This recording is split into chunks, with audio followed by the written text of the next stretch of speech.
Okay.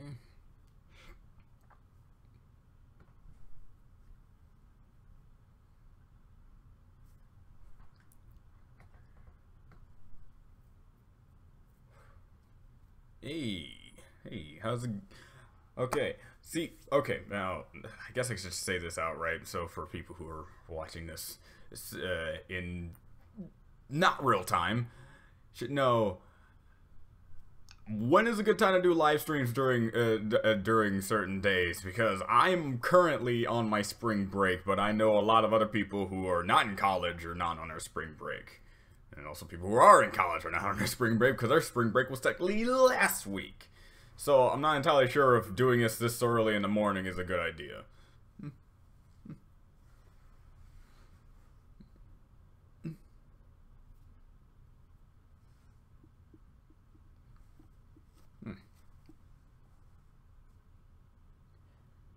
I don't know if whether you're trying to just, again, I don't know much about scarce, but that's just apparently a thing I've been hearing everywhere. Is that what is even up with that? Streams, but really is a streamer in my eyes. I get that, because I'm currently available all throughout this week instead of Thursday and Friday. But currently, yeah, I got pretty much nothing else better to do. And I was thinking about doing these types of streams for a while now when, like, I think Season 6 came around. Because it's always been a thing where I get done with a reaction, I post it out, and then there's a bunch of comments saying this and that and that and this, and I just can't respond to them because I don't know how to respond to them in the exact way that I can without making it a back and forth conversation online. So doing a stream like this allows me to get what you guys felt about the episode, if you watched the episode, because obviously not everyone who comes to these streams are MLP fans, but also just, you know, allows me to get my word out as well in a good manner instead of just, you know, comments, because comments usually make it sound like I'm trying to be pretentious, well, I'm really not. And I'm fine, random. I'm okay, I guess. Time to name this family account. One of these. Oh, that's great. Don't mind the name. Don't worry. I think it's funny. I'm a little confused where you were so confusing. Confused why your season 8 premiere was so confusing. If you're talking about the layout, I think it's because when I tried posting out the entire video of part 1 and part 2 together, YouTube immediately striked it down to the point where I can't do anything with it at all. And it was either sit there and wait a few days to see if a appeal will not go through, and it won't, or do it that way and redirect it to a Google Drive. Yeah, and I think that's a better option, because if I'm gonna have to start doing that, start putting what I find to be my quote-unquote favorite moments of my reaction and just leave the end card, the end review, I'm gonna do that and just have the full reaction in the description. And I might try to flow it better, try to like put in the key points of the episode and how I feel about those key points, and then do it that way. Because at the very beginning, I was just putting up what I found to be my favorite moments of my personal reaction. So, sorry if it was kind of confusing, but to avoid copyright on YouTube these days, you gotta be a little bit more creative in how you edit in your thing. Chancellor Naysayer was Hitler. Confirmed. People have told me in the comment section that he was voiced by the guy who plays the Brain in Pinky and the Brain, and now I hear it, definitely hear it. I knew his voice was gonna bother me until the end of the episode, and I'm happy people were able to tell me that, because god dang it, he was like a walking reference on many regards. He looked like Doctor Strange. He teleports like Doctor Strange. He sounds like the Brain, and my god, this dude. But yeah, it was great. Useless fact: I was watching Yu-Gi-Oh! Got a notification from this line. Hey, nice to know what you were doing beforehand. 6 children became new elements. And before 6 children become the new elements. I hope, hopefully that's just a joke, because I'm tired of the whole let's have a replacement elements. Let's just have characters be characters, huh? Not have to be defined on anything. How it played out. Yeah, it's just how I was able to stream things together. I might do it better for like next episode next week, but right there I was just working with what I had. I'm guessing they'll change the new intro for next episode or finale. People have told me in the comment section that they didn't want to show the new intro for the two episodes currently because it spoils things, and I appreciate that because unlike Naruto and a lot of different like animes out there, they just show off their opening and everything gets spoiled. Don't even get me started with JoJo openings. JoJo openings literally just tell you the entire synopsis of what you're going to be watching. All right, so I'm happy that MLP was mature enough. Is mature enough to be like, let's hold off on a new intro because we don't want to spoil our audience on what they're to come. Because usually kids don't care about that kind of stuff. They just care about the colors and the interesting things. But we, as grown-ups, you could say, like our mystery, right? So I like that. I like that. So yeah, episode 3, they're telling me the new intro is going to show up, and I'm expecting that, and I'm hoping it'll be good. Because I did see like a screenshot of what looks to be what could be a new intro, but I refrained from watching it to control myself. I personally thought the season premiere was excellent, especially season follows it make it excellent adventures. Yeah, the one thing about I wanted to bring this up.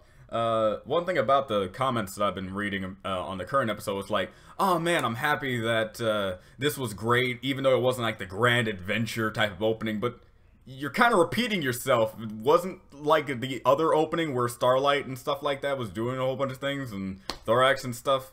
Wasn't that also a great opening, even though it wasn't a grand adventure? I think we've already established that this series is not going the whole grand adventure opening anymore. We can start off a season without a giant villain showing up. We've gone through this before. So yeah, in my opinion, this was a better like opening in forms of not having a grand adventure input into it. But definitely, yeah, we've already established that MLP has grown from let's just bring in a new bad guy and then beat them. Heck, I can even argue that was it an opening that Flurry Heart was born. I can even argue that wasn't like a grandiose adventure. Sure, there was like a conflict, but it was still just Flurry Heart. It's not like she was a villain. She was just trying to control her powers and abilities. Again, we've already established that they don't have to do it anymore. So... sorry if you already told us before. Trust me, whatever you're about to tell me, I have been told probably a billion times.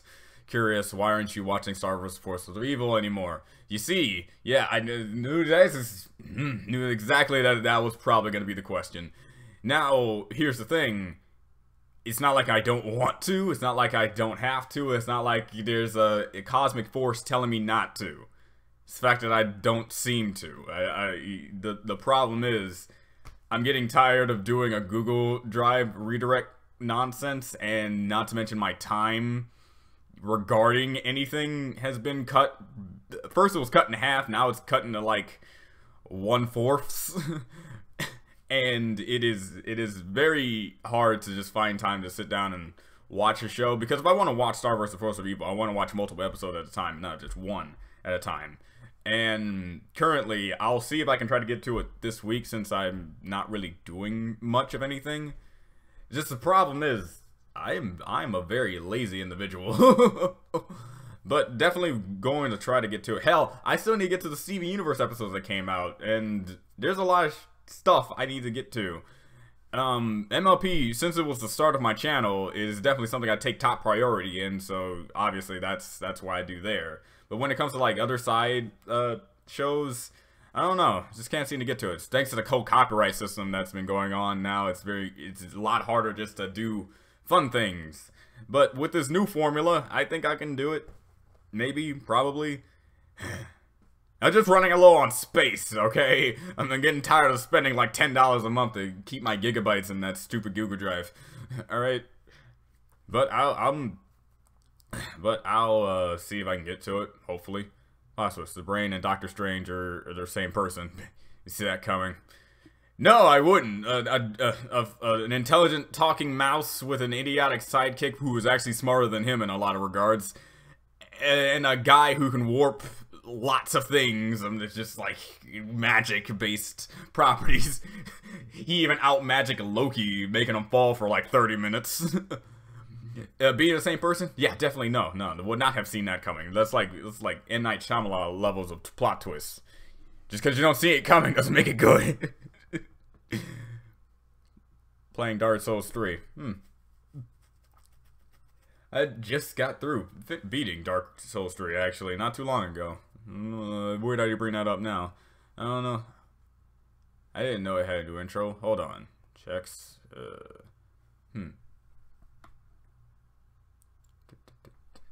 I want to see Fizzlepop Berry Twist. I do want to see her too. She, after Twilight said that she offered at least for her to stay in Ponyville, I think that's what she said, but it was like saying, okay, maybe she could stay, but no, she went off somewhere else.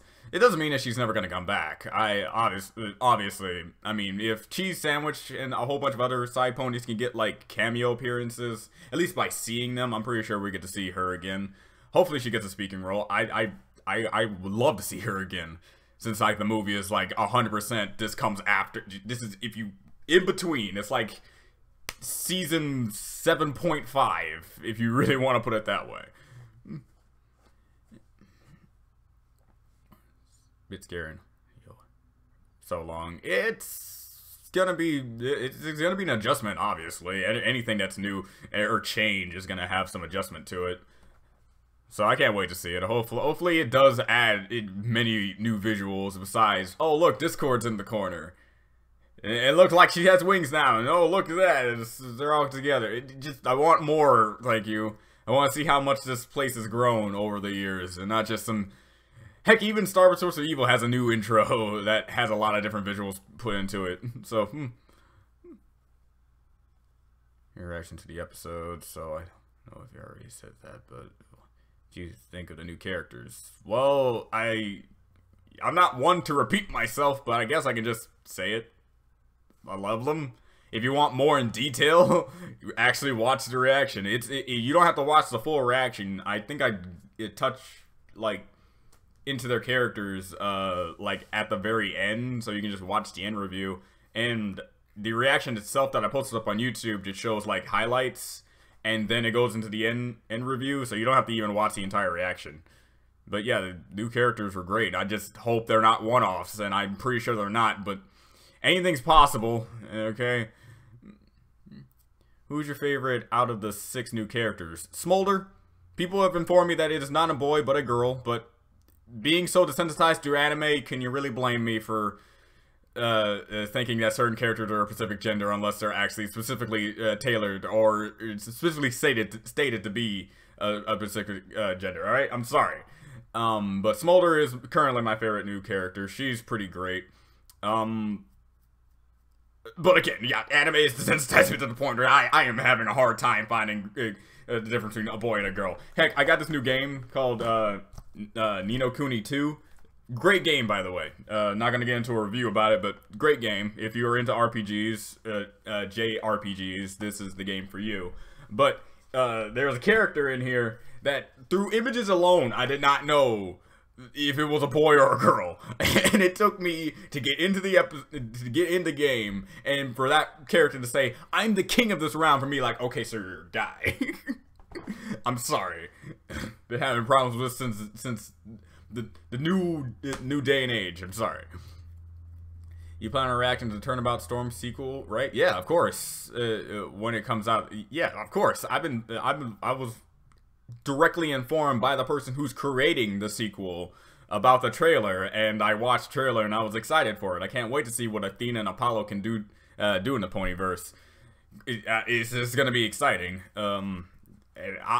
But knowing the amount of time it's gonna take for it to come out, I'm just keeping my hopes up that it comes out later on this year or later next year. I don't even know how long it took Turnabout Storm, the first one, to be made. So I'm in it for a long haul. I'm trying to fight Slave Knight Gale. knows that boss. Slave Knight Gale. No. Say pony food. Digest pony food. Cheerily. Restricted. Insert. Did you just assume my gender meme here? I didn't. I just simply assumed because no one said it. So sorry about that. Have you heard about the MLP Meet series, a fan animation series from a channel called? No, I have not. Oh, is it? Wait, MLP Meets series. All I do know is, I don't know if this is right or not, but it's like Batman meets MLP. But if there's like a separate one that says MLP meets, as in the MLP guys go into the verse of the other characters, I don't know. I've seen a horse eat a baby chick before. Does that count as pony food? I guess, if it's edible to them, if they're willing to eat more of it. I don't know. We're willing to eat anything as humans, but as long as that it's something that we're into. It's funny, I joined the fandom back in 2014, and my introduction to MLP was the video Smile HD. Yeah, that's... As messed up as that video is, it has brought people to the table just like, why, what? Look, I'm not into the show, but why do you guys do this to these characters? I need to know why. Oh.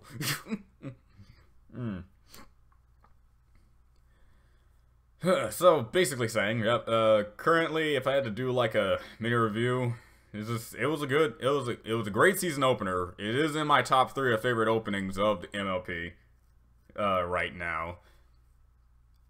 And the new characters, hopefully they do something with them. I definitely will want to see more with the new characters, more with the pillars that they introduced last season.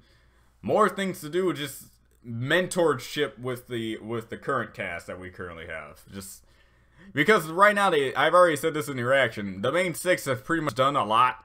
So much, in fact, that anything else they do is par for the course, and it's okay. And I just want to see them be mentors at this point, taking a mentor role, and they don't have to, and they can show that you don't have to be a princess to be a mentor. Dang it!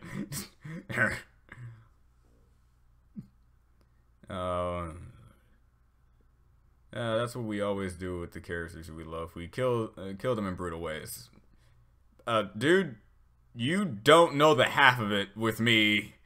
I don't know how long you've been on this channel, but let's just say I've been a writer for a long time, and I do a lot of things to my characters. It proves how much I love them by brutally murdering them in vicious ways and taking away all that they love and care about.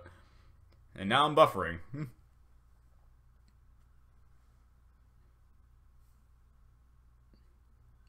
Smolder is like the dragon version of Skulu because of the colors. How do you know that Skulu isn't the isn't the pony version of Smolder? You don't know when she was born. In forms of showing up, sure, but in forms of age, who knows? Dragons, who knows how old dragons are? Because in technical terms, Spike is still a baby dragon, but I don't know how long he's been alive. And yet he still looks that young.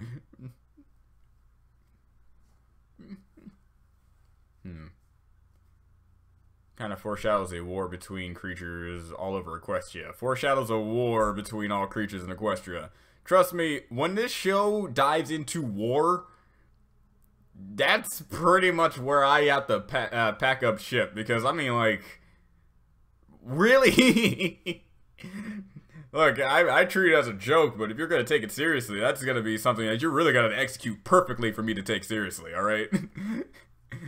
I want to see lots of deaths, decapitation, nuclear explosions with magic. I'm joking, of course, but definitely need to see something along those lines if you're going to go into war. War isn't something you just touch upon and don't do the necessities, okay?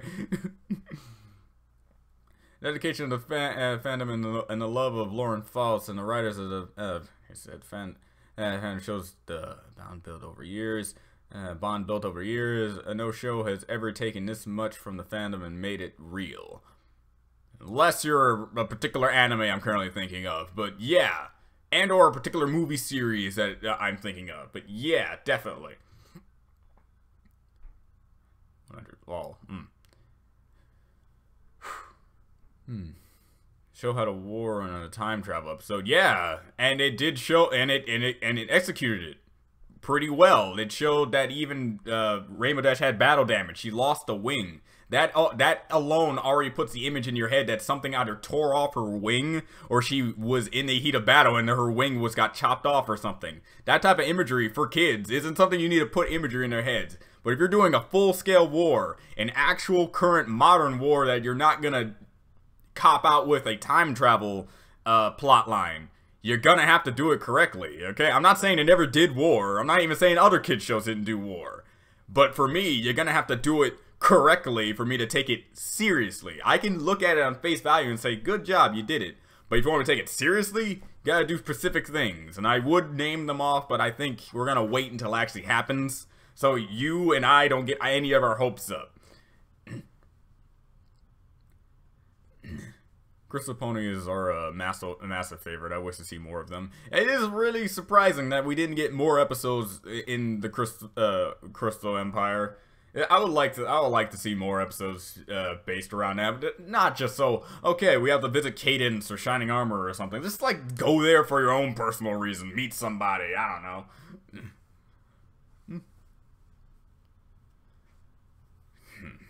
But definitely, yeah, I do like the fact. See, I also, it makes it real and also makes it like kind of like, man, is this what you were trying to do this entire time?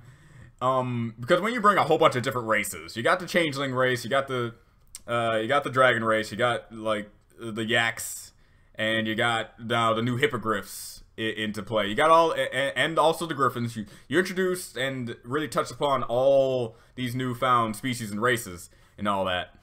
And next you're gonna make it so they go to war. Not the best thing to do, but definitely in realistic standpoints, because when you have so many diverse individuals, you're gonna sooner or later come to a disagreement, and that disagreement is going to lead to war. I mean, ever since there were 2 people on the planet, it's been a conflict, trust me. So, it's not like I'm saying I'm not expecting one, or I'm hoping for one, but it's not out of the realms possibility that one can show up.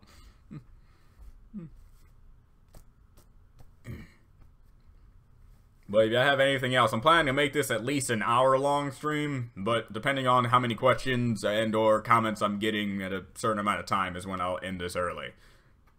So, be sure to do that.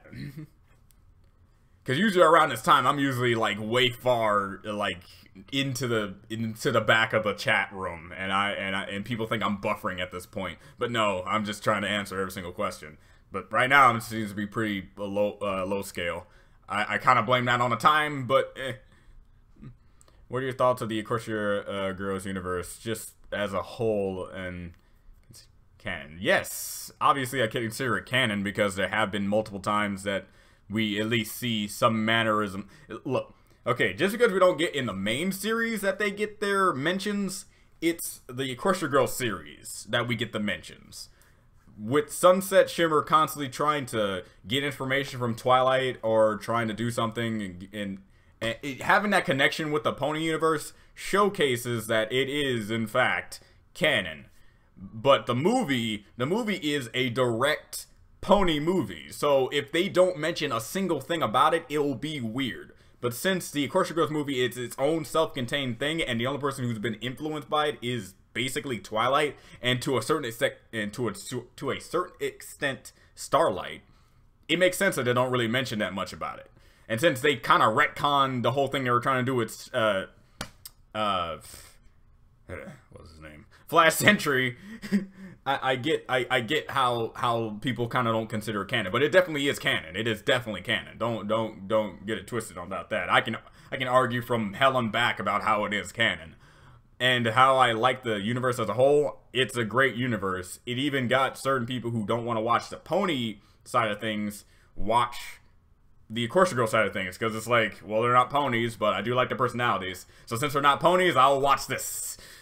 And I'm just hoping that it branches off to the point where it pretty much is its own self-contained thing, and Sunset doesn't even have to look for Twilight, maybe cameo-wise, just like writing a book every now and then, but don't have to mention it so often. Or use any assets from them.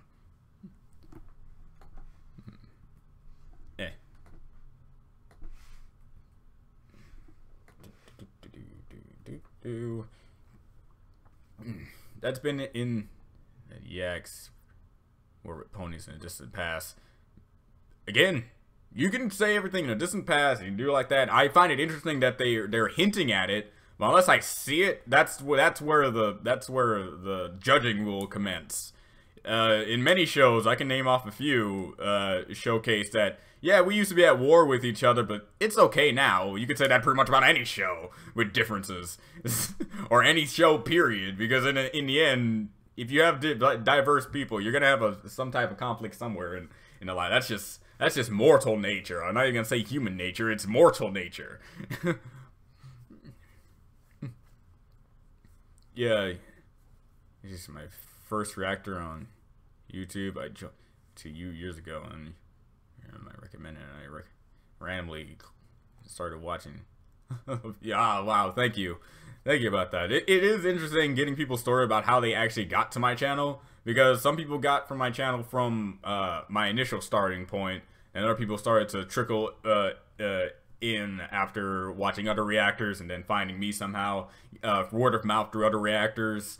And it is fun, and knowing that you just randomly clicked on a random video from in the recommended tab and I was there, that always just kind of baffles me. I never really thought about that before, so thanks about that.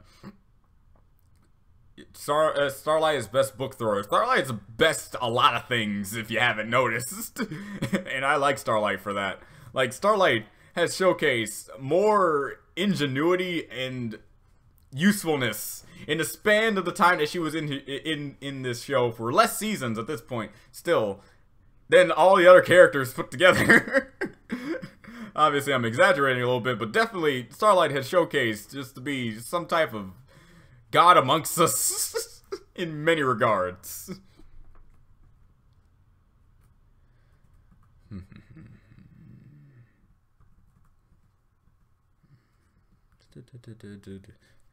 Books or your channel. Well, the words of TF2 Sniper. As long as there's two people on the earth who want the other dead. Yes, yes. And I also go off what Aaron said in one of the Game Grumps episodes. Just like, ever since there were two people on the planet, there's been war. Hey, you're not me. Ugh. And you know what? Even though it's supposed to be a joke, I can so believe that, because on the planet Earth, we have proof of this. We went to war with people and pretty much did things to other people just because they look different. So it's not out of the realms of possibility. That's how the first war started. I really like the new episode because the main six are now badass teachers, and I like badass teachers. The phrase badass teacher. Not many times have I heard it, but boy do I like hearing it. Yes, I do like seeing the main six, after all they've been through, showcase how much they've been through and all the knowledge that they have and have received throughout their adventures be showcased not only in that season premiere, but hopefully throughout the rest of the season and multiple seasons to come, because it really does show progression. One of my favorite animes is Gurren Lagann, and I like seeing the current character, who is a kid, learn and grow, and then you see his adult phase, and then you see how much he's grown and from the said adventure, and also pass on that teaching later on. And that's pretty much what's going on here. We don't need just imagine it. Would you think MLP would still be as good as it is now, or as different as it is now, if they kept up the formula of the main six doing random things with no new characters, no new introduction of other characters, just basically keeping up to the formula of season 2 and maybe even 1? Would you really think it would be just as good? It's the fact that it's progressed is what makes it great in my eyes. Because one thing that Teen Titans Go has been hashtag praised and also ridiculed by is because it's a series that doesn't have to have continuity. And since it's a series that doesn't have to have continuity, kids can get into it and watch any episode, which allows the show itself to stay up so often, since kids don't have to keep up with anything. But in MLP, a show with continuity, you think a kid is gonna jump into season 8 and understand everything that's going on? He might enjoy the lesson and what's going on with the pretty colors and the characters interacting, but he wouldn't know the actual intricate nuances that went on in season 8 unless he watched the previous seasons. In Teen Titans Go, you can watch Season 5, Season 7, Season 80 billion, and not have to care about a single thing that happened in the other seasons because there's no continuity. There is slight continuity with certain characters and interactions, but in the end, you can just count that off as just there's something they established and you don't really have to really care about. You know? I don't know if you agree with me or not on that. It's just my personal viewpoint, so... Remember that Sensei versus Kuro Sensei. Look, say whatever you want. Kuro Sensei, he's even faster than Rainbow Dash. This dude even openly states that he flies like Mach 100 or something. Go Name Kids Next Door. Great series. Wish it will come back, but also I don't wish it to come back because I'm afraid they might do it wrong. See, that's the one thing I hate to have to say now. I want something to come back, but I also don't because they might do it wrong. I wanted Pop-Up Heroes to come back. Now I want it gone. I wanted Teen Titans back. Now I want it gone. I have yet to find actual, I feel having Pinky as a teacher would be incredibly confusing. Yeah, definitely. But it would also be very fun. She'd be those type of teachers that really puts a spin on how you're supposed to learn things, and I like it when teachers do that. Instead of just playing it by the books, they actually put in a nice little quirk into how to learn something, which makes you which helps you make it learn better. There have been teachers that like to do songs and stuff, and while it does sound corny and cheesy, it actually works. Don't knock it until you actually try the song method of learning things. Because rhyming has always been the perfect way to remember certain things. Like, I know some people who don't know, like, certain, like, timetables. Certain kids that don't know timetables. Yet they can say the entire Pokemon rap by heart. It's like, clearly there's a way people can remember a lot of things if you put it in a certain regard. I really want to relay my thoughts on the Royal Problem in Daybreaker. Go ahead. I'm here. The stream's not ending until an hour has showed up, so yeah. Searching Dan versus reactions got me here. So, oh, really? See, from what I remember, there were only like maybe 3 or 4 people on the internet who was doing reactions to Dan versus, and I'm saddened that all my reactions to Dan versus have been destroyed thanks to YouTube being idiots. But yeah, I find it really interesting that no one was really reacting to Dan versus, because Dan versus was one of those like hidden gem kind of shows that you really have to watch to really enjoy and appreciate. I think I even had some of my best moments in there. I remember when I broke my ceiling fan. I remember I broke my ceiling fan accidentally because I was trying to show off. So yeah, those reactions were great.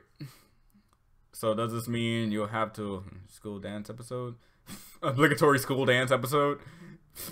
Hell, if we can get the beach party episode or beach party moment in the Equestria Girls universe, I don't see why we can't get the obligatory school dance episode. I can't wait for the obligatory school play episode, the obligatory school musical. Well, actually, they already kind of did that. So never mind on that one. You like Mod or Trixie? If it is an evil question, and I hate you. If you've seen the thumbnail to this thing, I was able to get Focus Views, a great artist on DeviantArt right now. Focus Views to get me a photo with my character and Mod. And if someone literally put a gun up to my head and asked the question, who's your favorite character, Mod or Trixie? First, I would ask them, why are you pushing this far to put a gun up to my head? But then I would actually answer the question and say, Derpy. There you go. That's interesting. Okay, but if you actually do want an answer, I'm not going to have a cop-out. I guess if I really have to be Mod, I guess. Because I love Trixie. Her character is great, but for hanging out, definitely want to go with Mod.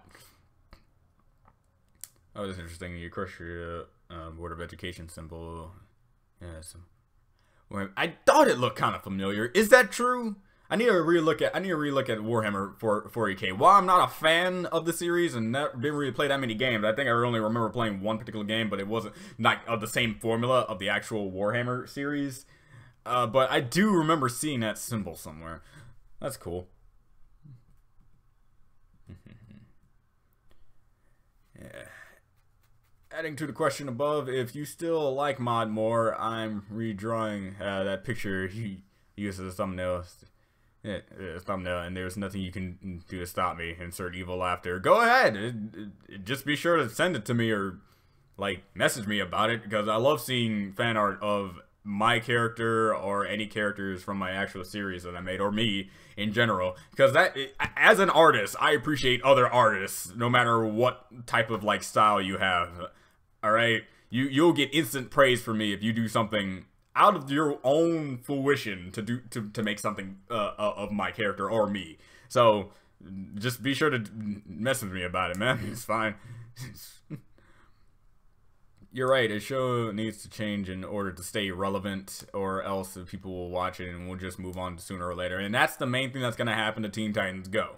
People remember the old Teen Titans and want it back so much because of how much it did and how much it could do in the long run. And with Teen Titans Go, it may be popular with the kids now, but sooner or later those kids are going to actually grow more chromosomes and realize this is stupid, then leave. So, and it's happened before in multiple other series. There's been other like series on Cartoon Network where were quote-unquote successful, but then died down due to obscurity. And not many people even remember the names of them now because of how much they did not innovate and try to evolve with the times. So, yeah, I'm not saying that Teen Titans Go is an evil thing that needs to die, but it definitely is something that needs to learn that you can't just have stupid, crude pie humor just to keep yourself relevant for long. It's like that saying, give a guy a fish, you feed him for a day. Give him a fishing pole, you feed him for the rest of his life. And I believe in that. I believe in that statement. Right now, Teen Titans Go is just the fish. You're giving the kids their happy-go-lucky thing, and then they're happy, and it's like, oh, guys, it's great, colors and stupid jokes, ooh. But then you didn't give them a fishing pole. You didn't let them reel in their own standpoints and what the show can have to offer. And it is very sad that this is what this generation currently is. It is kind of sad. But, oh, sooner or later, next generation will kick in, and hopefully they'll do better. I don't know about DBZ. Yes, has used the same formula for 20 years, well. I don't know about that. DBZ and DBS has used the same formula for 20 plus years. That's just it. Certain things can break the mold. Certain things can break the mold. Because currently Dragon Ball was part of the generation that where many people, when you can say my dad got me into Dragon Ball and his dad got him into Dragon Ball, that just shows like a generational gap that, and it also says this, just because it does the same formula does not mean it does not have some successful right into it. There's like a little gray area. Dragon Ball and Dragon Ball Super has that gray area. I despise Dragon Ball Super with a horrendous passion. It's not like people aren't out there that hate that formula. It's just that the majority still treat it as though it is still the same thing that they liked. It's because they don't change up the formula is why they liked it. And they think if they do change up the formula, they might like it a little bit more or less. Who knows? But right now, where it currently stands, Dragon Ball Super can last on its own, just like how Star Wars is right now.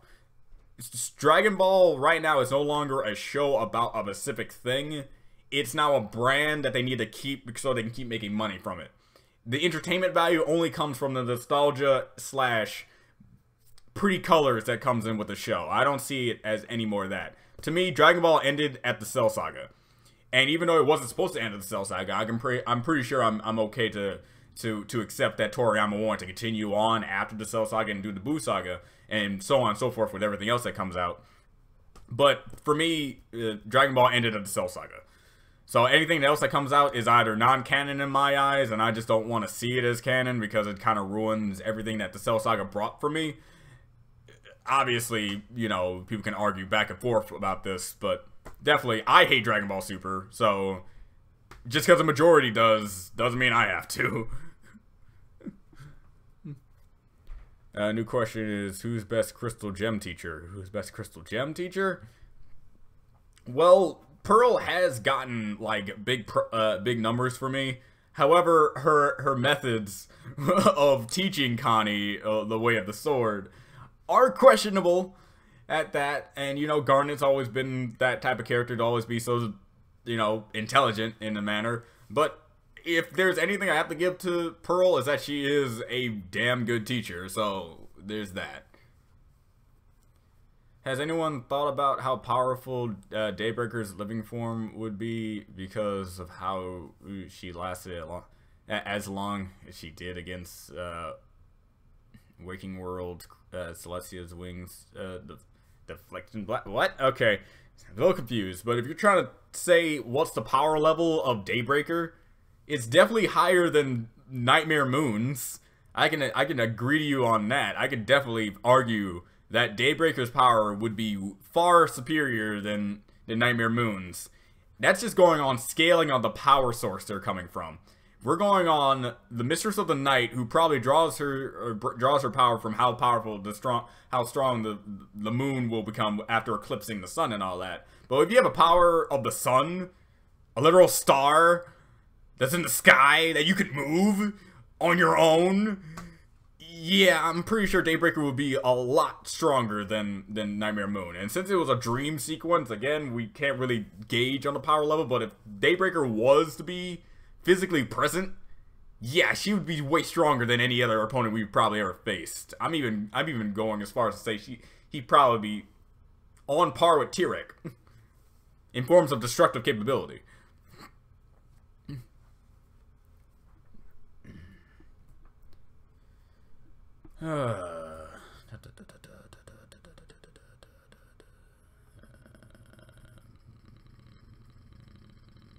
Okay. Has anyone thought about how powerful Daybreaker? Okay, actually, Conan Dictador was meant to return, but Cartoon Network never got around to doing it. Yeah, I knew about that. I knew about how like the Galacticus next door was supposed to be a thing, but due to Cartoon Network being idiots at this point, I don't know who's running the place. I don't know if they're 100% to blame. But you know what? If you run it, that means you make most of the decisions. So right now, Cartoon Network's not making the greatest of decisions. Definitely not. But again, if you're gonna bring a show back, do it like something like I like how they brought Samurai Jack back, but they did it correctly. Not only did they bring Samurai Jack back, they pretty much gave it the Deadpool treatment. Instead of putting it in the Marvel franchise and having it be family friendly and all that. No, they made it rated M for mature, put in the blood, put in all the other different stuff that makes it M for mature, and that's what they did with Samurai Jack. They put it on Adult Swim, allowing them to have free reign to put blood, murder, and all that other stuff, and I love it. Same thing with Kid Next Door. Not saying put Kid Next Door in Adult Swim, but if there's another place you can put that, do that. Alright? You don't have to specifically put it on Cartoon Network.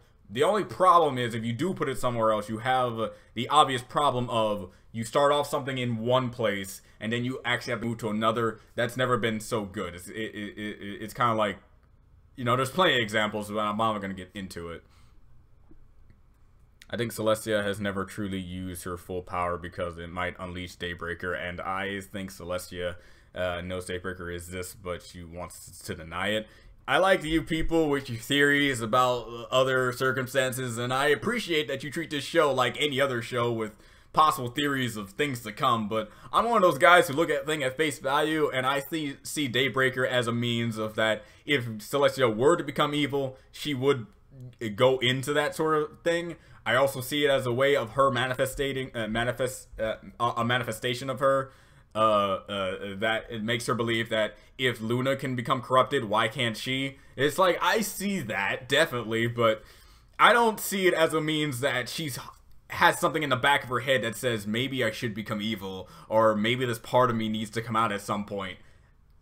Again, everyone's up to their opinions, and I appreciate that one. That's definitely up in the air, and if it happens, holy shit. But me right now, I'm currently just seeing Daybreaker as just someone she doesn't want to become, but something that she knows that she doesn't have to. Something she knows she can control. You know? But unleashing full power or not, I mean, she lost to Queen Chrysalis. I would become Daybreaker just so I don't have to lose to her.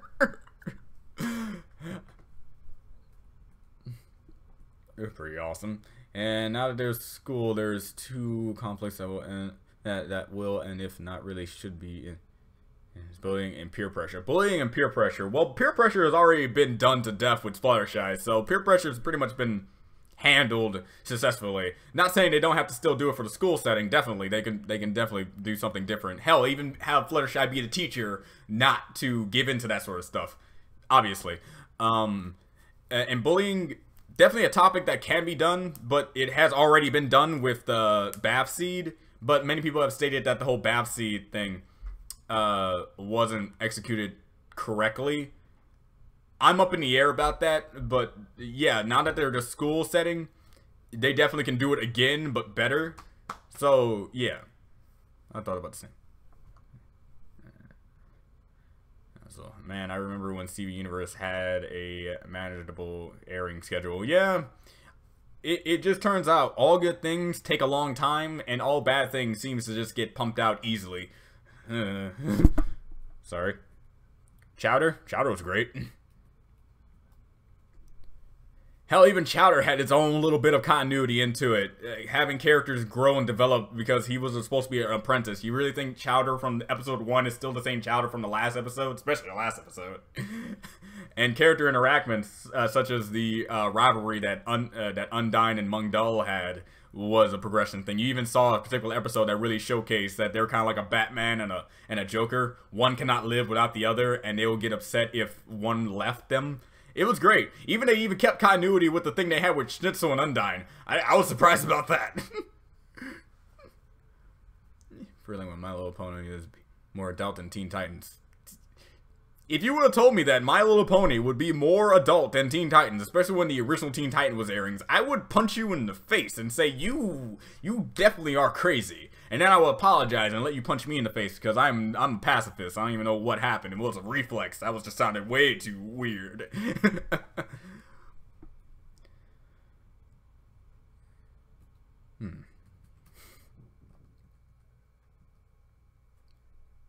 Just look at Yu-Gi-Oh! Or Pokemon. Half of them is same but different location. Not only that, there actually is a certain bit of continuity put into it with Ash. Even though Ash loses all the time, definitely, but at least you still see him grow and develop. I mean, throughout the course of the series, he does get progressively closer to actually getting to the finals until you get to like the soft reboot, which was Black and White.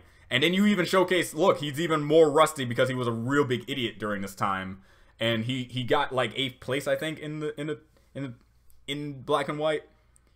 And then you see him go to X and Y, and he gets to the finals. And now you got him going to school. And unless they're going to go the route of the game and have like gyms and stuff be made, or you know, have a league be made, I would like to see him face that and hopefully win, because that's what you do basically in the game. But it's all up in the air. We'll see what happens when Generation 8 comes out, and see how that's supposed to play out, because you know. Yeah, and don't even start with Yu-Gi-Oh! Yu-Gi-Oh! Is like one of those things, just like, yeah. Right now it's like kind of bad, but the old seasons were great. I think I would really like Dragon Ball Super if I could watch it when I was younger. Oh, yeah. Yeah. When you're younger, Dragon Ball Super would be, like, the best thing in the universe. Like, I could see so many kids getting into that series, even without watching Dragon Ball Z. Like, watching Dragon Ball Super, just regardless. If you're a kid and you just have that sense of wonderment and how the colors and the explosions and the fighting were great, that's what got me into Dragon Ball to begin with when I was young. And so on and so forth. But now that I'm older and I see that I want more from my anime, yeah, I want a good story, I want good character interactions, I want good characters, I want good villains that actually are multi-layered and faceted. When you grow up, you kind of just want these things because you want your mind to be challenged. And it's okay to have your stereotypical villain every now and then if they're done correctly. But you have to have like a lot of like actual want to see that. Redirect for the Forgotten Friendship special. Doesn't matter if Google Drive or not. Yeah, I do need to bring that back, don't I? Okay, I'll see what I can do about that. I'm happy that it's over. I'm happy that Dragon Ball Super is over, and I'm actually really excited for the movie because one, it actually looks really good with the animation and the fluidity of it. It actually seems like something that's very entertaining, not only for a visual aspect, and it does have a sense of mystery to it because it's like we're gonna get more lore into what the Saiyans used to be, and whether this is Yamoshi or not, the first legendary Super Saiyan, I don't care. I'm just hoping to hear more about something that I was actually kind of interested into for a while now, and that is being the Saiyans. So I hate Dragon Ball Super, but the movie is pretty much like Dragon Ball Z levels of I'm excited to see. Was I the only one impressed by Chancellor Neisei's magical powers? Dude got some serious kinds of magic. Yeah, no, I was impressed. It's like as soon as he teleported, as soon as he opened up that portal and walked through it, I'm like, dude, yes, I like that. Disney XD seems to be working for Pokemon. Is it? I forgot Disney XD was even still a thing. I think that's also because I just don't watch television anymore. So really any show or TV franchise could be gone and I wouldn't know it. So, okay. Because Disney XD has been trying to do this anime thing. I remember when Naruto was on Disney XD. It was just like, all right, odd place to put it, but sure, I guess. Are you afraid of the upcoming Gen 5? No spoilers, of course, but what do you think? Would you rather have 10 more seasons of Gen 4 be like South Park with 20 seasons, or welcome Gen 5? If it's already something we discussed about this, we like how MLP is not afraid to change up and bring up a new status quo that we can get into. And Generation 5 is yet another one of those things. South Park is great because of what it does.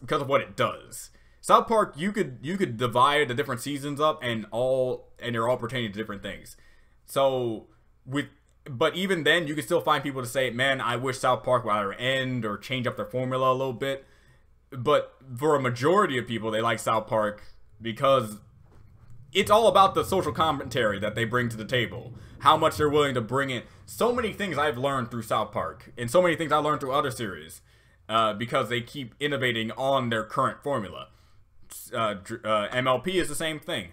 I can't wait till Generation 5 just to see how much different it's going to be from Generation 4. Because every generation is so different from every other generation. Generation 1 was great in my eyes because, 1, I was a stupid kid.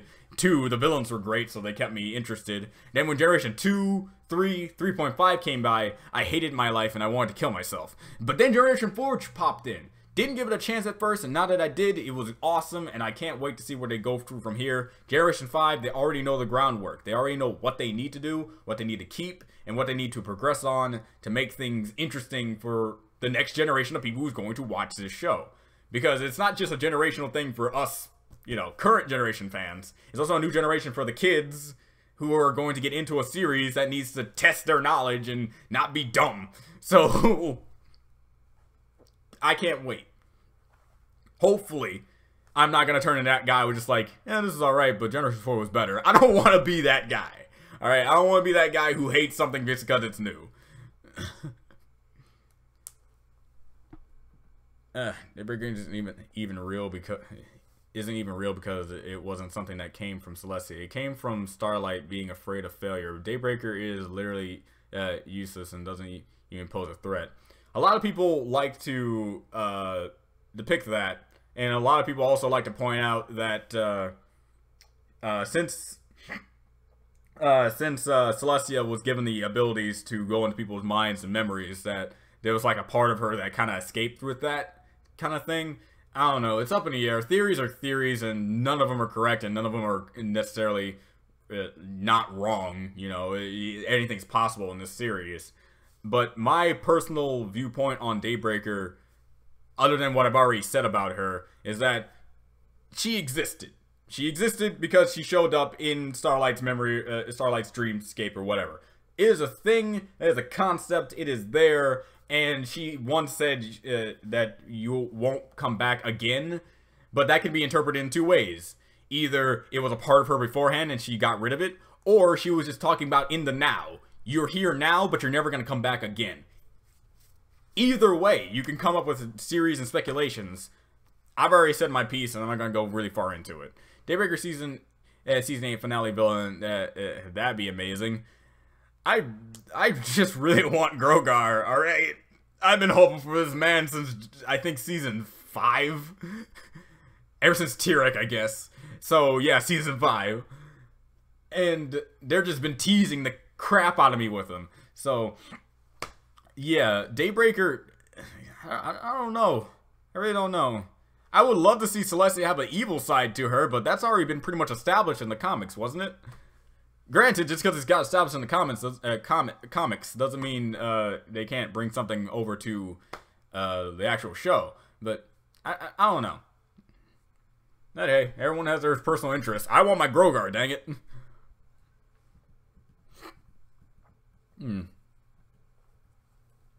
Alright, I'll be drawing my hands. Buddy, alright. Alright, good luck with it. It would be cool if Celestia and her weapon ready for the other ponies to use against Daybreaker, just in case she ever goes evil. So you're basically saying I would love to be seen. Dude, as much as I don't want to see Daybreaker again, because in all honesty, she is an interesting concept, definitely. But I don't want to see her again because I like that everlasting looming threat of maybe her ever becoming a villain. If she actually does, kind of ruins a certain aspect of it for me. But if it does happen, I would love to see a little flashback of her going up to Luna and saying, "Here, take this." And it's like, "What is this green rock? If I ever go rogue, you know what to do, buddy." And then she walks away. If you don't know what I'm getting at, it's the scene where Superman gives Batman a piece of kryptonite. Because even though Batman has a jaded sense of making sure he always has a plan to take out every single person, to subdue, never to kill, obviously, but it's like, who's going to stop you? They're called the Justice League. Obviously, I even have a contingency plan for myself if I ever go rogue. Don't even get me started on that. But yeah, everyone everywhere has a chance to be evil. Lyra Harpstrings. Evil. Lyra Harpstrings Black. Celestia Black. From the future. From a different universe, dimension, reality.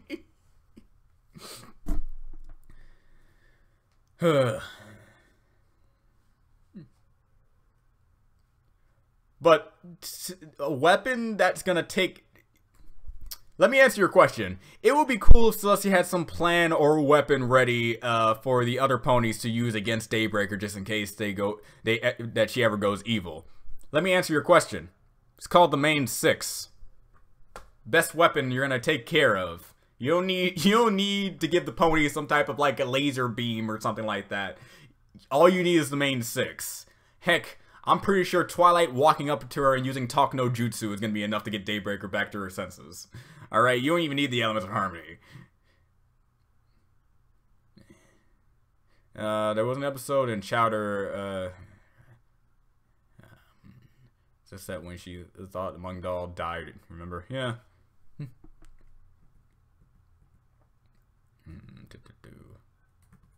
Even though DBS ended, April 7th is season 3 of My Hero Academia. Yeah, that's actually a good show. That's actually a really good show. It's a smart anime that breaks conventions and also invents new ones. Like it. Dragon Ball Super? Despise it with every piece of my being. Because if I had to do a grading system, first 2 seasons were stupid because they were retreads of things that we were already established in movies, making them really dumb. The next one was a tournament arc. It was good only in one aspect. Then you got the Goku Black arc. Very good on startup. Bad execution later on. And then another tournament arc with the Universe Survivor tournament. And in the end of it all, none of it mattered. None of it mattered. None of it mattered. So, yeah. In all, Dragon Ball Super is dumb. The only Dragon Ball related thing I've been interested in is Dragon Ball Budokai Tenkaichi 3. I bought that game 3 times when I was young, so yeah, I agree with you on that. Say the 7 Deadly Sins season 2 is really good. Yes, the 7 Deadly Sins is also a great series. There's been many talk because Meliodas is one of those overpowered characters that you write correctly. It's kind of like really good. You have a lot of overpowered characters in that series, yet it's such a good series because of the story aspect to it, the character interactions. It just goes to show just how smart certain animes can be at this point. Yeah, if the writers think it's better to end G4, then please end it, or else they'll end up running out of ideas and then show jumps the shark. Yeah, pretty much. That's like any series that goes on. You like Bleach? Love Bleach. It's like Dragon Ball, but with swords. They really need to finish the anime. I would love it if they get to finish the anime. I will say it was a little disappointing near the end of the series when I got into the manga. I'm not gonna get into spoilers for people who have not read the manga, but yeah, I would like the anime to come back. Who knows though? Lyra is the best animated villain. Lyra Black. Lyra Black. Make it a thing, guys.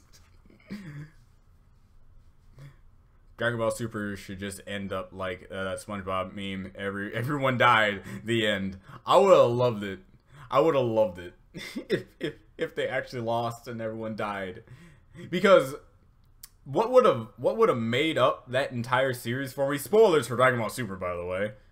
It's not even a bunch of spoilers. They win. Whatever. They wish all the other universes. Whoever didn't see that coming, you either have rocks for brains, or you really think this series is a lot smarter than it clearly is not. But okay. What would have made up that entire arc for me is if Goku lost to Jiren, Jiren won, and then he wished for all the universes to come back.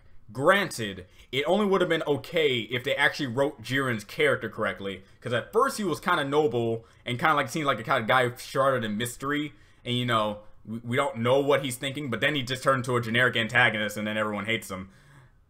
And now I just have to say, dude, if he won and then was the right character to wish everyone back, it would have had so much more weight, showing that Goku still had a lot to learn and develop from this new power that he had, and so on and so forth. But now he's just Goku.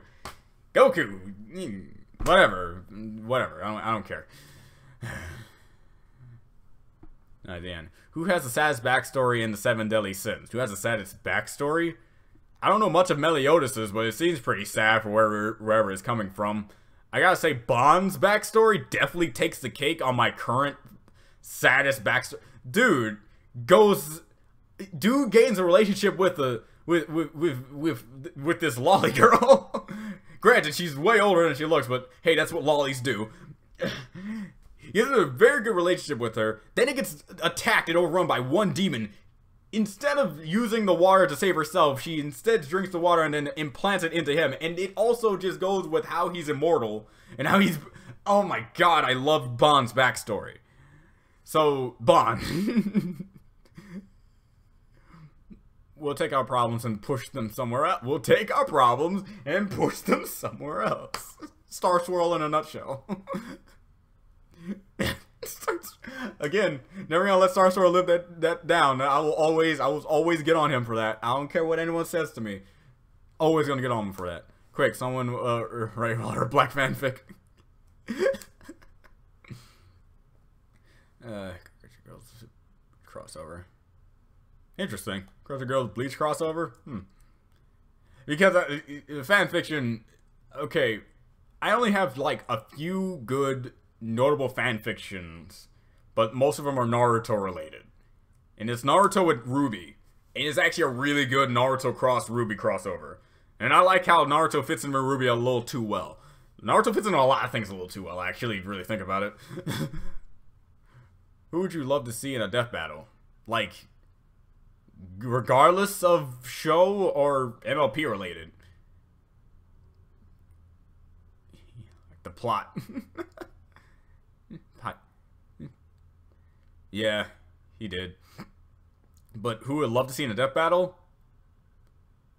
Who I'd love to see in a death battle? I would love to see how they would put Simone in a death battle.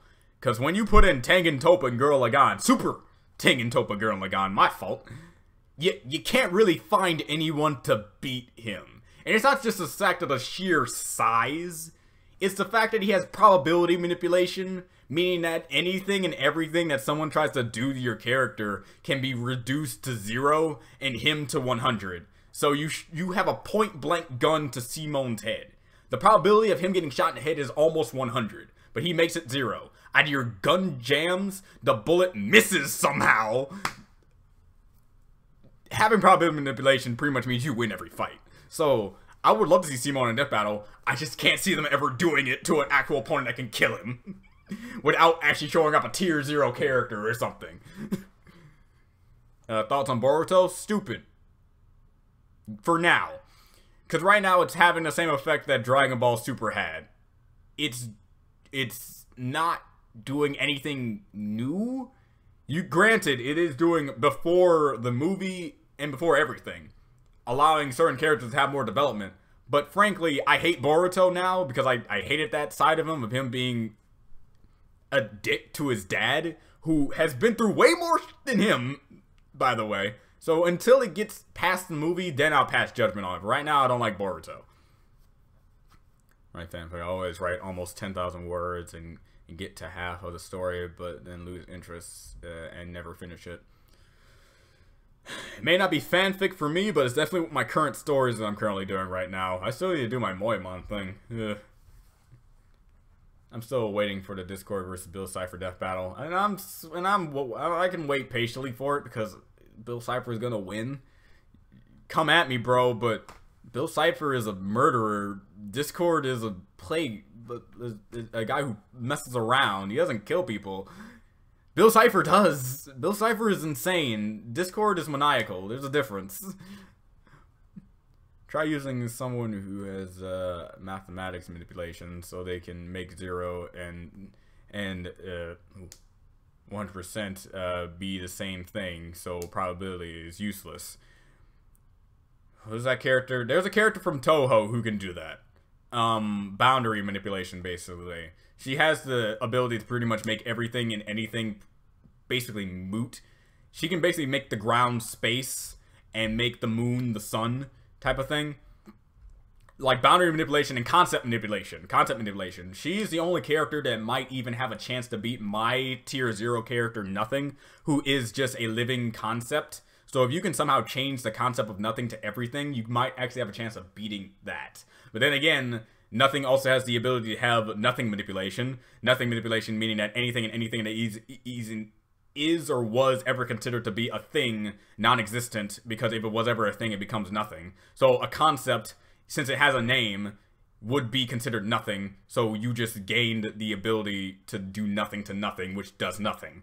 So, yeah, it's very hard to beat Nothing, let's just say that, but definitely someone who can basically make probability moot, definitely someone who could beat Simone. But then you have to go up against the fact that he does have a giant multi-galaxy size, if not universally sized mech. So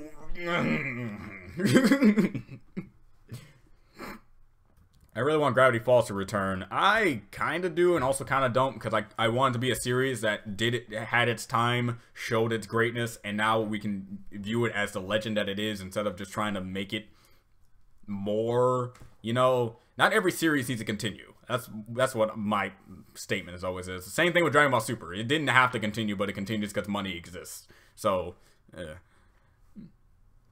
like Over the Garden Wall. Would you want Over the Garden Wall 2? Frankly, no.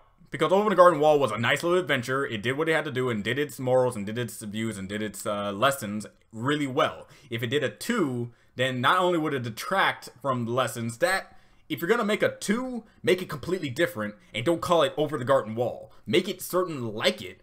Give it a different name, and it had to be set with different characters, different outcomes. Just leave the current standing of what happened alone. Sunsets the Ichigo substitute and the other and main for full bringers spans concepts like carnation. So much to go on. I would rather have Discord fight someone on the same level as him. Bill is way too powerful. I agree. Someone, like, to tell you the truth, when it comes to Discord, he is a rally warper, definitely. Don't get me wrong about that. But he's not the type of rally warper that tries to kill people. He does it for the sake of fun, not for the sake of maniacalistic in tendencies that revolve around pain and misery. Bill Cipher reorganized an entire person's face because he thought it would look funny. Discord doesn't do that. He would mess with you, but he wouldn't. He would not harm you in a way that would actually lead physical harm. I mean, mental harm, sure. Oh yeah, he'll warp your mind to hell and back. But Bill's not the type of character for that. T-Reg. What about Bill versus T-Reg? T-Reg is a nice choice, but not the best choice. T-Reg isn't a rally warper. He's only able to take away people's abilities if he becomes stronger or as strong as them. So if you're gonna go full power T-Reg, he has a chance to absorb Bill's abilities, but he would actually have to get close enough to Bill to do it. But since Bill has omnidirectional range, it seems, I don't see T-Reg being much of a chance anyways. If you really want someone to fight Bill Cipher, if you really want to have a person who can actually go toe-to-toe up against Bill Cipher in an actual one-on-one fight, no, it's not Sans. Sans will get his butt kicked from to come, alright? Not Sans. I don't know why people keep thinking Sans that can fight Bill Cipher. Why is that a thing? Why is that a thing? Okay, if you really want someone who can fight Bill Cipher, find someone from Toho. That, or find someone from JoJo. There have been many forums and many places, and I agree with this wholeheartedly, that if the JoJo verse had to fight the Dragon Ball Z verse, the JoJo verse would steamroll the Dragon Ball verse. Why? Because while they do not have light speed and universal destruction capabilities, they have hacks. The best way to defeat overpowered characters is through hacks. So find someone from Toho or JoJo. Either or can fight Bill Cipher with a specific character. Alright? Alright. We got that done? Good.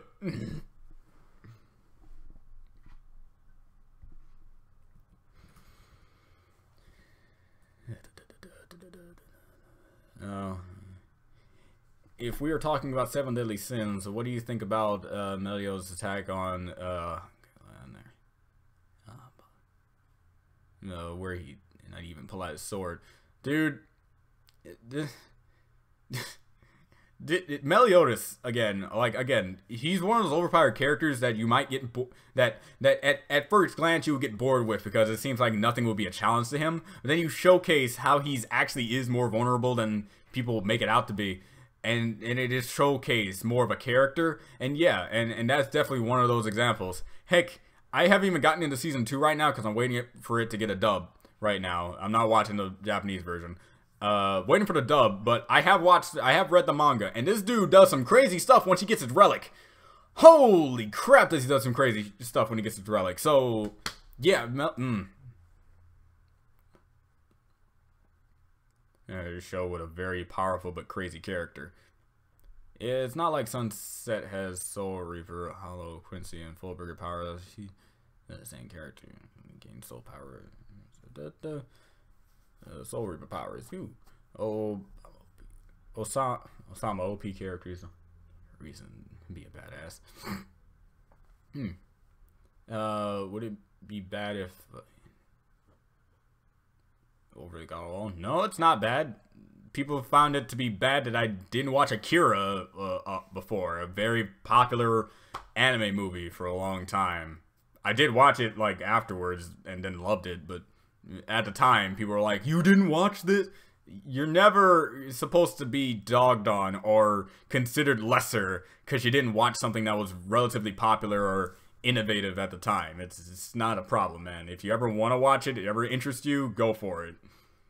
I did an entire reaction series to it, and at that time, I think a lot of people watched it.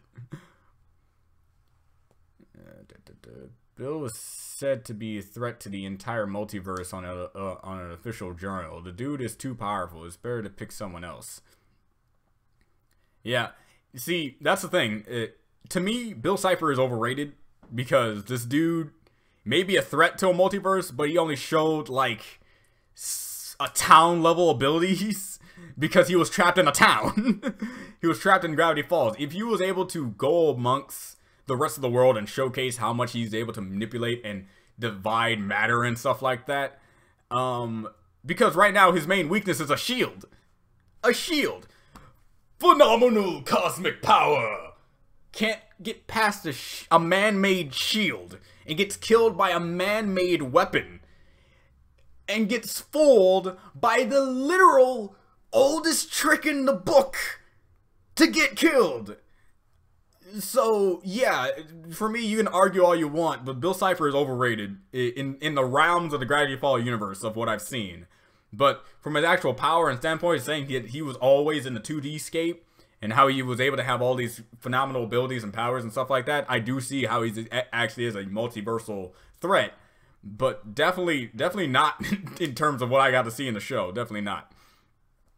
But you got people in JoJo who is able to reset the universe if they just feel like it. A person who can make any and all actions, no matter how powerful you are, be reverted to zero. Make sure that your identity is completely safe, and also alter the time and skip into reality and keep reality in terms of fate just by having one guy blow someone else up. And, oh my god, JoJo has some very, very, very good powers. Alien X can take on Bill.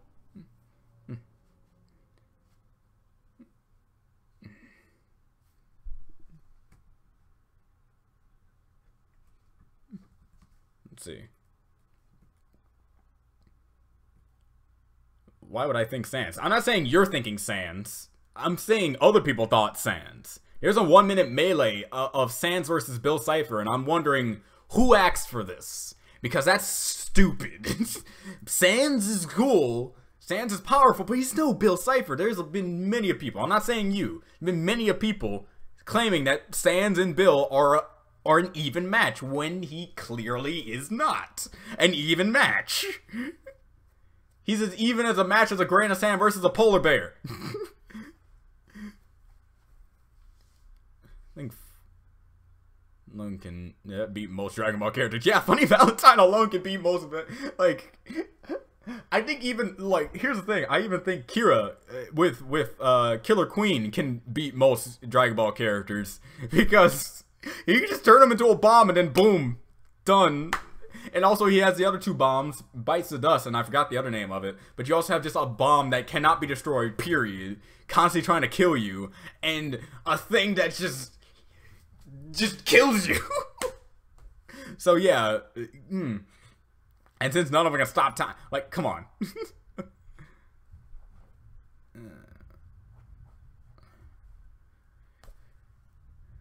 They have a chance to beat. Okay, I'm trying to think of another cartoon.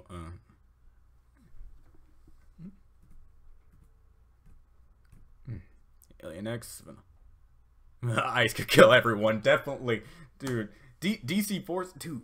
Oh my god, there's so many great stands. Like, this is another reason why I like JoJo, is because they showcase power and scaling between themselves without having to, like, really throw your face into it. When it comes to Dragon Ball, it's like we have to show that these guys are very powerful. And it's also been on the widely known internet that Goku is the strongest character in fiction, where he is not even... He is a grain of sand compared to many characters in many other episodes. He is the most iconic, yes, definitely. Cannot argue that. He is the most iconic strong characters, but he's not the strongest character in fiction. Far between. Far in between. Goku is like nothing compared to these characters. Adventure Time characters. Adventure Time character, Brismo. Brismo's pretty strong. I don't know his, like, durability and other things, but he can grant wishes, so that means he has, like, a conceptual thing of being able to really, like, warp things. Brismo's the only one I can really think of. I don't know anything about the Cosmic Owl and any other character, like Glob and all that stuff, but, thumbnail. Next episode. I won't be happy with the next episode? How will I not be happy to the next episode? Does it have something to do with mod? Is that... I did not want to know that, but now that I do, thanks, I guess. Sarcastically, thanks. I'm just gonna see if I can block that from my mind, block that out of my mind for next week. I thought about Adventure Time characters. The rat stand user could kill everyone. Yeah, those rats, man. Especially since multiple rats can have the same persona. Those guys. Just think, rats. I'm pretty sure if anything, the rats can beat Krillin. Which is a big feat. Don't get me wrong. This is a big feat. Making it sound not, but it's good.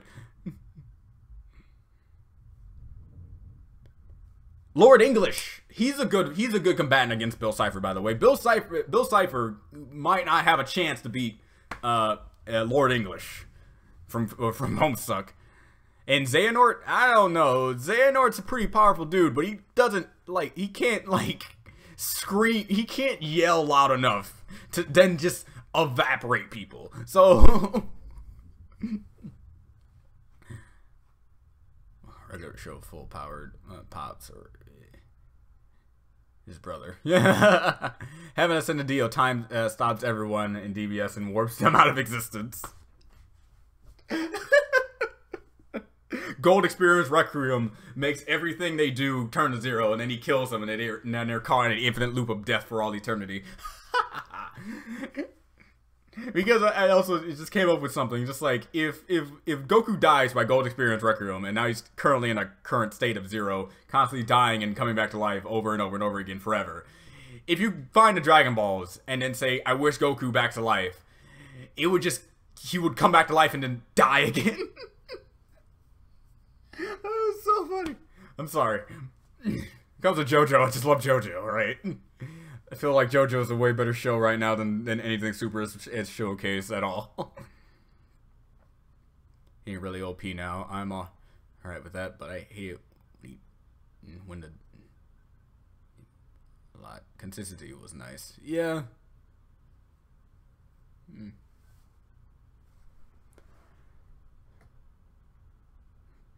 Listen, deal. Time stops everyone. Yeah. Ultra Instinct is all I'm saying. You know all I'm saying. Ultra Instinct is going to be very hard to dodge something when time is stopped.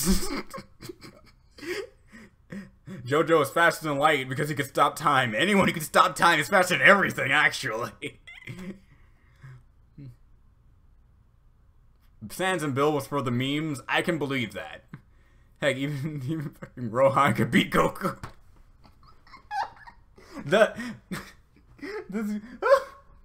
Think about it, like just the hand alone, the hand is enough to beat everyone because you just swipe away out your whole entire body. Done.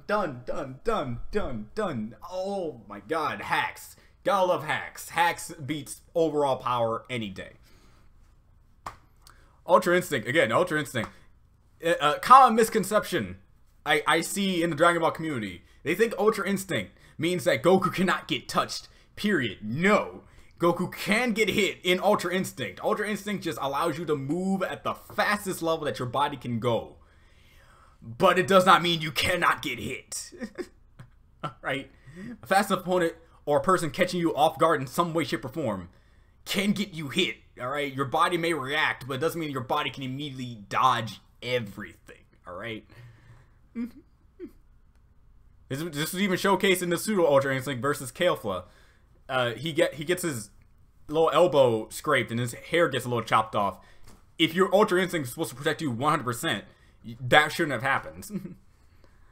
I feel like Finn is getting really... I'm not stopping till I think of something I can beat or make a good fight with Bill. Again, it's anyone from JoJo. Like, not anyone, obviously. But, like, some of the top tiers of JoJo characters can beat Bill Cipher.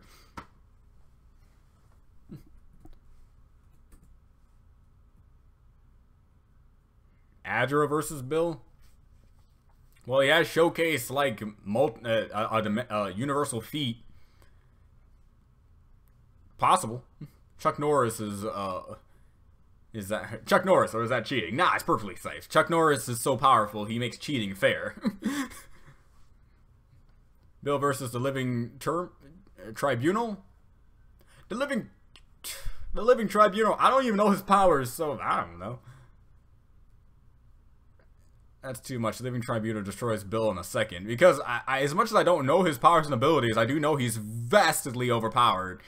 Living Tribunal is like not too far, but definitely way below the one above all, and also what I forgot.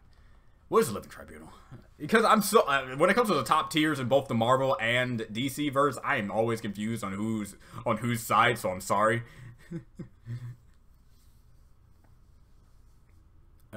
Surface Lock, Enigma, Cheap Trick, all could easily kill everyone. I mean, other cartoons. I like animated cartoon. Like an animated cartoon. Bill Cipher versus Trigon. Trigon's pretty strong.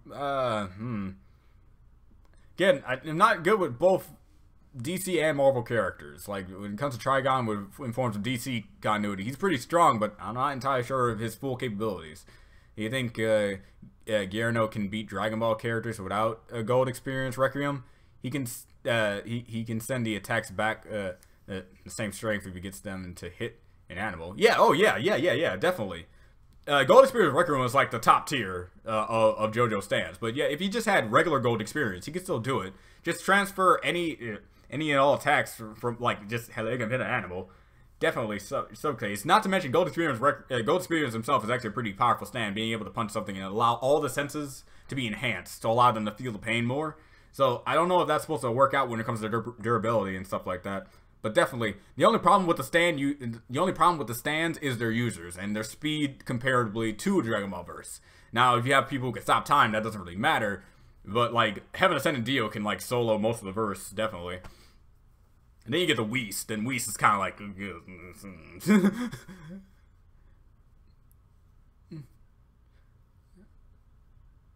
Adventure Time Link's King is not as strong as people make him out to be, I can tell you that much. He may have like a Orochimaru sense that if you kill him, there'll probably like be a part of him still left. But he's not really all that strong. Yeah, Grateful Taken. Johnny with his ability to spin everything infinitely. Get to one of them, spin their head around infinitely. Dead. Oh, Johnny's great.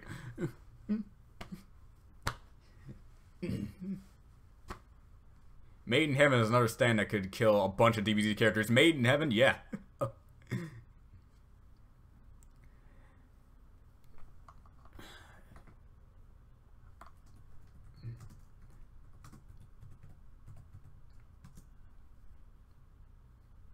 It says, hold on, because there's someone else I'm trying to think of. I'm looking them up for me. That Made in Heaven is definitely something I can just wipe out everyone. I mean, come on, this guy is made. Heaven's Gate, or is Heaven's Door? I forget.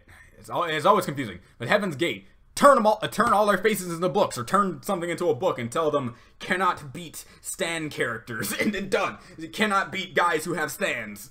Done. Can't win. Kill yourself. I don't know. Anything.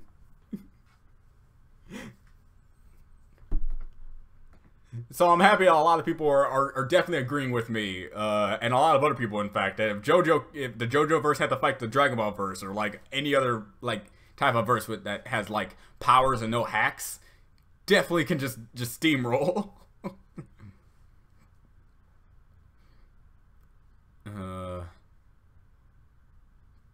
Beach Boy do it? I need to remember Beach Boy's ability. Give me a minute.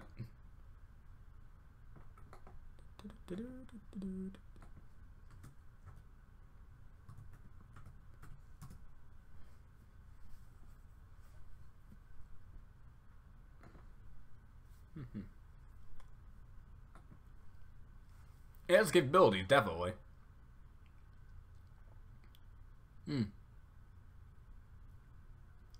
Because the fact that the main thing that many Dragon Ball characters they are still basically mortal beings. They can still die through causes and stuff like that. So tearing a heart apart definitely do something. What if Bill fought Goku? Bill would probably destroy Goku. Because here's the thing. If Bill allowed Goku to go mastered Ultra Instinct or just Ultra Instinct, then Bill might have a problem because Goku has been showcased to be above time and space in certain regards during the Tournament of Power. But since Bill is a heartless individual, in character, Bill would just immediately kill Goku. Because he wouldn't want to see someone with his already casual strength get any stronger. So yeah, Bill would probably beat Goku. Too much hacks, as Joseph likes to say. Hurry shit! Hurry shit! Yeah. That's why I like JoJo. Even though they have so much hacks, yet they still have one major weakness, and that is their user. There have been many videos saying, what if certain stands had different users and were used in different ways? Uy.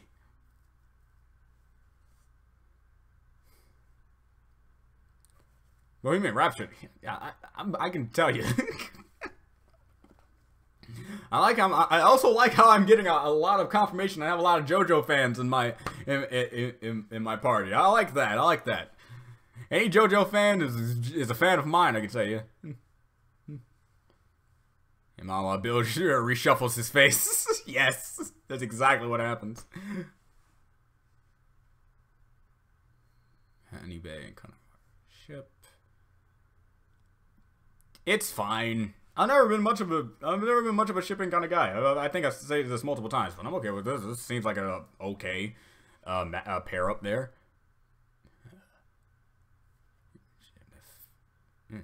Having to face experience record on Made in Heaven. D4C, Heaven's Door, Creaming Killer Queen, all at once. But the JoJo verse is hard. Yes! Oh yes!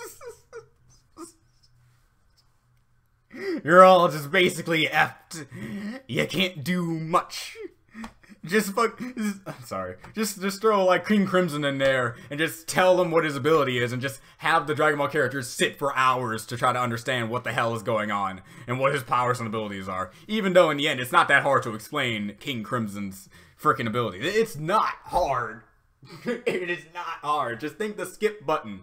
The skip button on a remote controller. Skip 10 seconds. Done. That's how you explain it. It's not hard. I see these people making books and articles trying to explain this guy's abilities and how it just works. Trust me, it's not hard. Green Day and Nightmare in the right conditions. That's one thing I like about JoJo. Just being strong won't take you that far. You need to be smart as well. And this was showcased pretty much during part 2 of JoJo. In part 1, you can pretty much just argue that it did have certain moments where being smart had come into place, but Jonathan was about the brawling type, just using sheer force to get the means of winning. Then you got Joseph. Joseph really brought into the strategy side of things versus the Pillar Men. His fight with AC/DC just showcased how he's able to think of things on the fly and also trick his opponents. And then so on and so forth throughout every other Pillar Man that he fought. Wamu was a great example as well, along with Kars. And then you get into part 3. Josh was afraid that the show was going to stop being all about strategy and stuff like that, because now you just have stands, and these stands have abilities, and then plus you have Jotaro with his stand being able to punch things really hard. Don't you think he's going to use more sheer power? But no, you then see with these stands and their abilities, they have to work out ways to get around their abilities, and that's what showcases the strategy portion of it. And then part 4, part 5, and then you get into like the more manga series of part 6, and then you get all the way down to where Jolene is right now. And I get it, and it's great with strategy. Now, that's why I love JoJo to death.